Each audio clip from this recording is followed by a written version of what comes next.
So good to see everybody. My name is Jordan. I'm the COO here at Cursor, and I've had the privilege of meeting and working with many of you here. First off, I want to say thank you so much for the partnership. It's a privilege to work with many of you and such an exciting time to be thinking about some of these topics.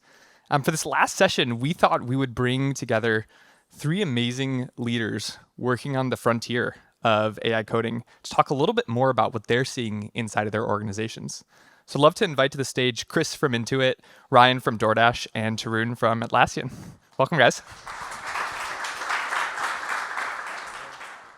Well, to kick us off, thought the right jumping off point would be to hear a little bit more from each of you about the inception point of AI coding inside of your organization. So I'd love to hear how you first began using AI coding tools and a little bit more about some of the biggest learnings as that's progressed. Maybe we'll start with you, Chris. Yeah, I think like most organizations, right? You had your co-pilots, and people were going through tab completion and going through like what would you walk through, right? That same kind of journey.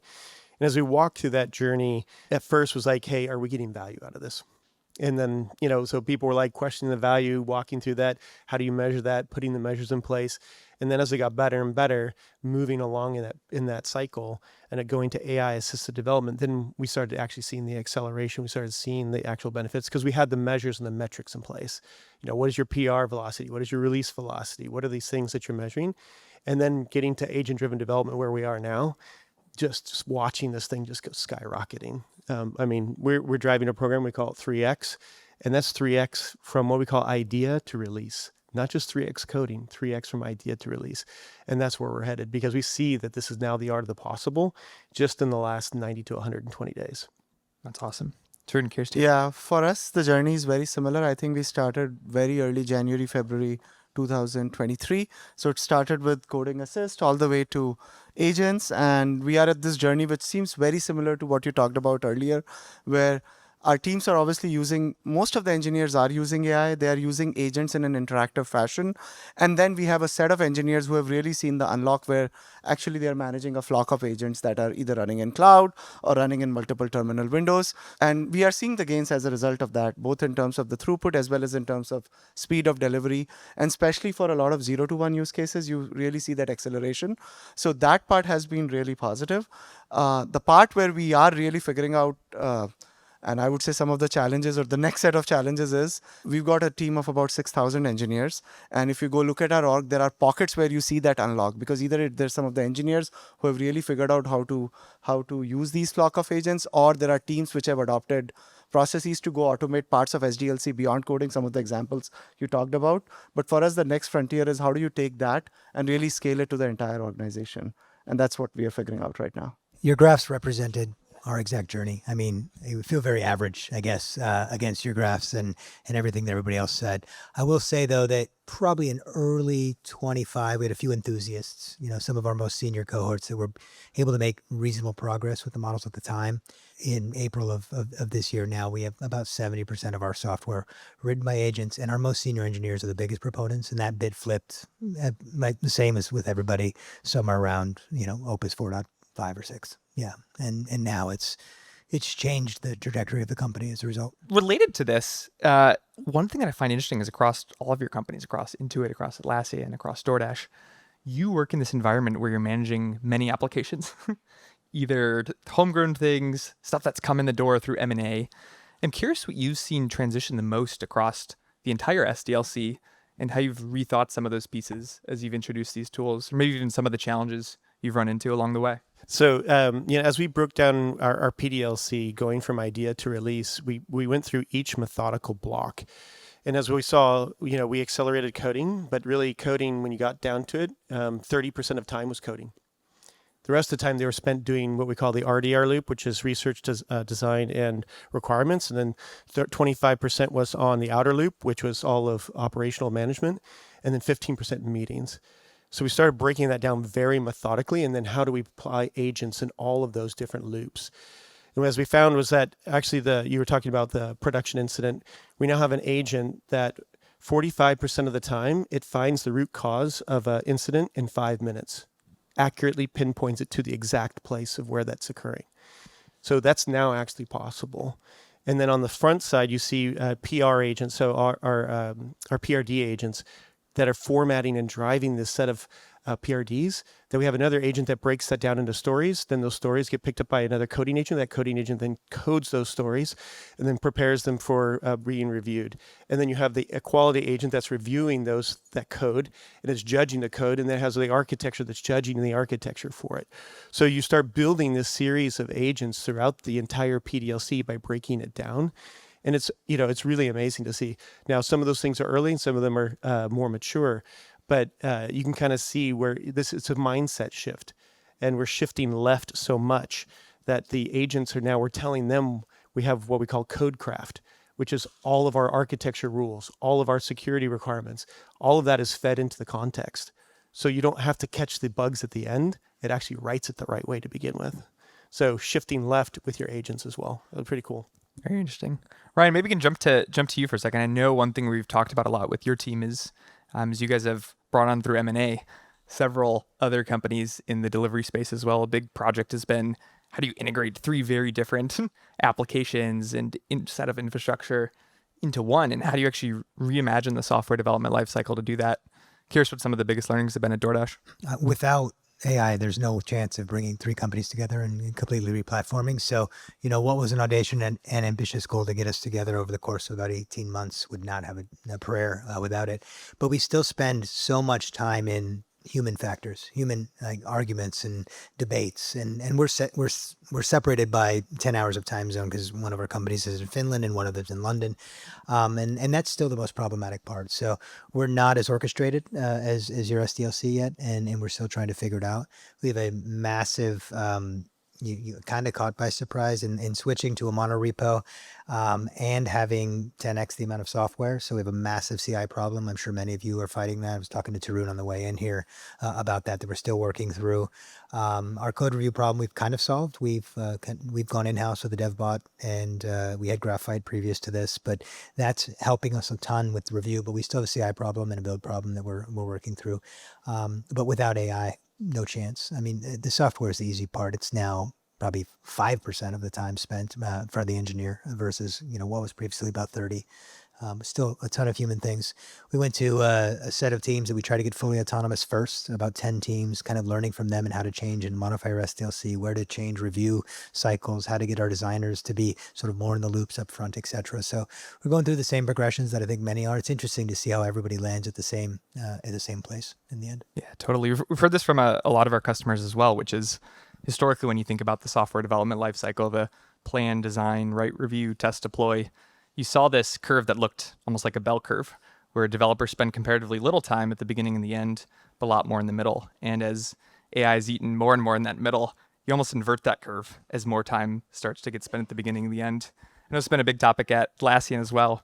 Be curious how you've been thinking about solving some of this. Actually, we are starting to see the bottleneck is no longer coding. For us, though, we are not as lucky. Our engineers are spending about 15% of time coding. In our benchmarking, about 85% of time is spent in all other activities we talked about. And also, I think the bottlenecks are shifting, as some of the folks earlier talked about. Coding is not the bottleneck, alignment is. And that's where a lot more discussions are either shifting left or on the right. So code review is becoming indeed bottleneck for us. The 2 types of code reviews, there's human produce the code and AI being able to review it. That part is going well. We actually, most of our repos, there's AI always reviewing the code, and it has sped up our sort of PR cycle time. But then AI producing code and human reviewing code, there's a lot to be desired in that process, because just the amount of code being produced is too much for humans to review. They're not reviewing it line by line. So we are starting to see, okay, we need to really rethink the code review process, especially for the code produced by AI, where you can actually review intent, and some of the examples you showed about reviewing the demo, reviewing the execution. Those are the types of things we are trying to build through. In terms of the rest of SDLC, I think things are shifting. Like some stuff which we can automate, we are seeing very good progress. Feature flag cleanup, automated. Accessibility issues, automated. I would say a lot of alert and responding to those. We are also starting to use agents quite a bit. Root cause analysis, not so much. That's the part which is the tricky one, and we are trying to figure out. So in an interactive fashion, people are starting to use agents everywhere. I mean, an incident comes up, a human is there. They're definitely using agents to go make sense of it. we are in a lucky position where Atlassian does cater to software teams. So we have a lot of context about observability in terms of like the signals coming from the build side of the house and from the observability side of the house with integrations with other sort of providers. So we have a lot of context, and we've built a lot of agents internally to automate the write of code. On the left side, I think the way things are changing is, I think a lot of discussions are really starting with prototyping, as opposed to like debating endlessly about what to build and what the specifics are. So we in fact have mandated like we don't discuss any new thing until there's like a real live prototype, and that's what we debate on. The positive thing of that is that we are actually having much more robust discussions in terms of like, and not endless debate in some terms of what to build. It's giving a lot more clarity. It's also causing a lot of duplication in some ways, because oftentimes which is actually a good thing. Sometimes in order to do the debate is we're going to build all three versions and we're going to see what works. So we are seeing all these good signs. We are figuring it out. We also have this problem where we have multiple companies we have integrated. We also have multiple products. And the state at which all of these activities are happening are varying. Like Jira is an old product, 20-year-old code base, monolithic code base. The challenges there are quite different than Loom, which is a much newer product. So we do see the extent of impact of AI, the adoption. It varies by the code base, it varies by the people, and it varies by but I would say the age of the product. Thought we could turn for a second to everyone's favorite topic, developer productivity, and how to measure the impact of these tools. I always think about it as so hard to measure developer productivity before AI. It's become an order of magnitude harder as we've introduced these tools and platforms into our teams. I'm curious how you guys think about measuring the actual impact of AI coding tools as you roll them out in the organization. And Taroon, I thought we could start with you. I know Atlassian recently acquired DX as well, really focused on this space. Would be curious how you think about it for your team. This is a very active sort of a discussion / effort across everybody, I'm sure, and for us as well. So I think for us, it's easy to measure activity and understand activity in terms of like throughput, in terms of velocity, and in terms of measuring friction points, and then figuring out how they are being shrunk. So like measuring issue cycle time, like how long does it take on an average for issue to be fixed, PR throughput, or code review times, things of that nature, responding to alerts, things like that. So we are doing a lot of measurement around that. We obviously have very deep measurement around AI usage and token usage and things of that nature. In terms of coming back to overall, what is it doing to the business? I think that's still an unsolved problem, and we are figuring it out, because at the end of the day, I think activity is just a means to an end. What you really want to make sure, is it making meaningful impact to your business? Is it actually shipping things that matter? What is the quality of that? So that part we are still, I would say, figuring out what that means.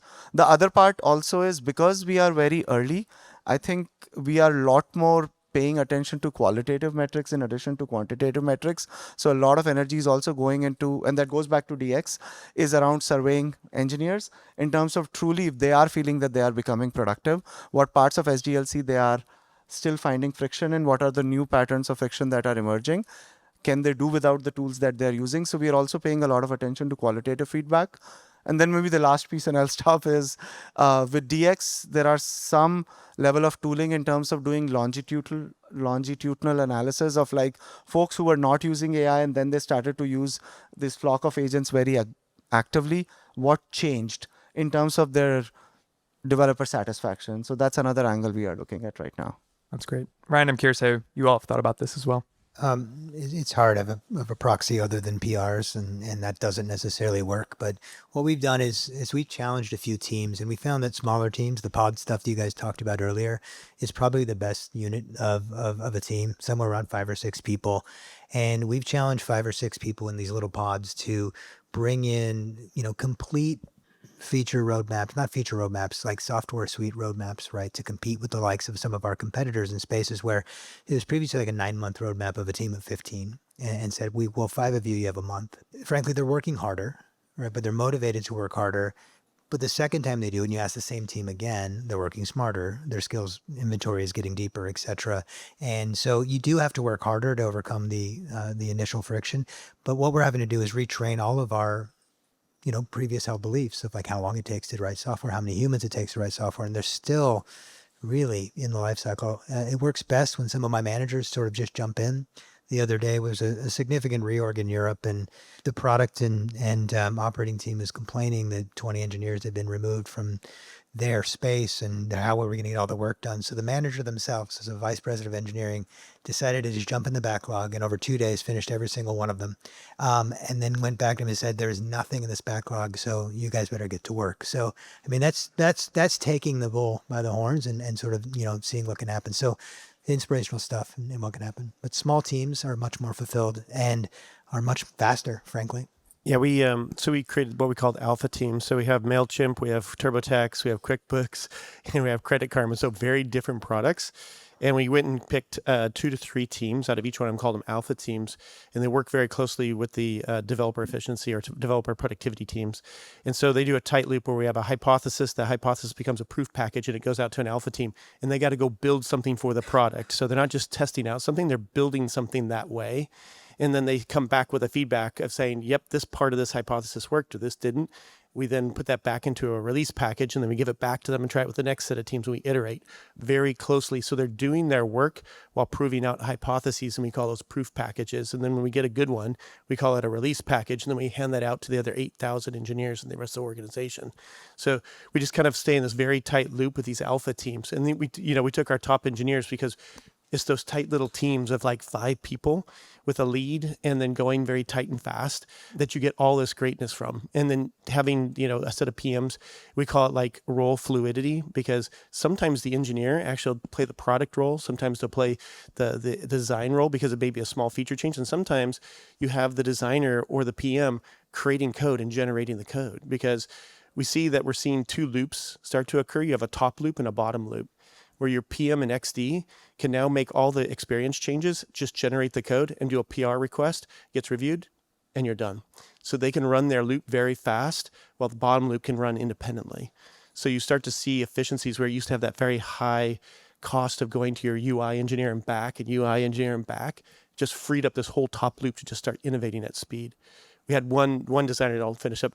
She ended up generating so much code the engineers couldn't consume it. She was so excited about being able to create whatever she wanted and generate the code, just like this mountain. So then we had to solve like the PR review problem and all the rest of it. So yeah, it's exciting. Awesome. As a last question, one of the reasons we wanted to have all of you join us for this session is all 3 of your organizations are these organizations that are truly at the frontier. Large majority of engineers, and now folks even beyond engineers, using tools like Cursor inside of the organization, but also the adoption you've gotten from those engineers extends to the usage that they have happening in a really large way.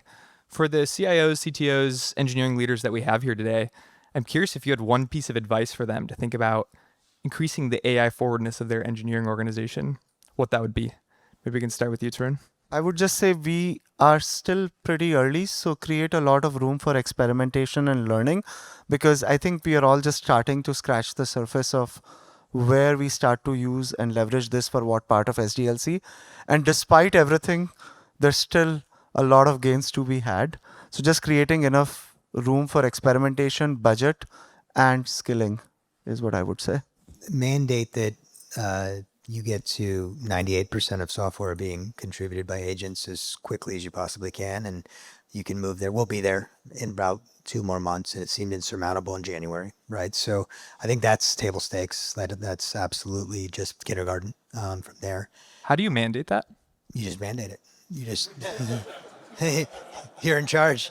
You just say, this is going to happen, and you start with a few small alpha teams, as you did, and then engineers want to compete, and engineers, they already have the message. I'm sure all of your engineers already have this message, right? So this is not a hard one, but you just have to get a few, ambassadors in the organization. It happens sort of very organically.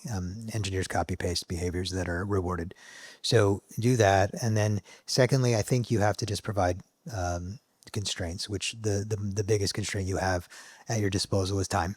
And you just have to really challenge them to do it faster, and they will. And if you don't, they won't. And then you won't have the efficiency gains from it. So yeah, they will do way more work faster if you ask them to, I promise. Yeah, I think it comes down to that experimentation. Let them run. Just let them run, put them in sandboxes so that, they can't kind of hurt themselves. But as far as making sure that they're doing it a safe way, but give them that space to run, give them, and so the CFO, every quarter I have to do a true up with my CFO and the CEO on how much I'm spending, because I own all the AI budget for the company. And so I have to prove what the value is that we're delivering. And I will tell you what we spend on our development tools, our AI driven development tools, and what we get back out, because we measure in dev days. We measure dev days based on PR velocity. We measure dev days. We do all of our compliance tickets are now done by agents. So I could tell you how many dev days that saved. So my equivocation is dev days. Dev days turn into dollars. And it is an order of magnitude that I return on the investment. So it is definitely measurable. It is definitely possible. So I would say just when they're asked that question, hey, this is now several $1 million, make sure you got the metrics in place that showed what your baseline was. And then you could see in dev days, just use it as an equivocation. It's actually a great measure. And then we're shifting now because the thing is, when you actually get those efficiencies, it doesn't always convert over 100%. That was another misconception, was oh, if we save them 50% on the coding, then they'll just do 50% more. No, it turns out they spend it equally across the same way they spend their time today, 25, 30%, or they go back and get greater quality in the product. That doesn't actually get you productivity as far as more stuff out the door. So we're now measuring how much more in the backlog we're getting done. And that's the way that we're measuring how much output is coming out from productivity. So instead of just measuring the efficiency, you actually measure the product output off the backlog. Some great insights. Thank you, all three of you, for joining us and sharing this with the whole group today. Really appreciate it.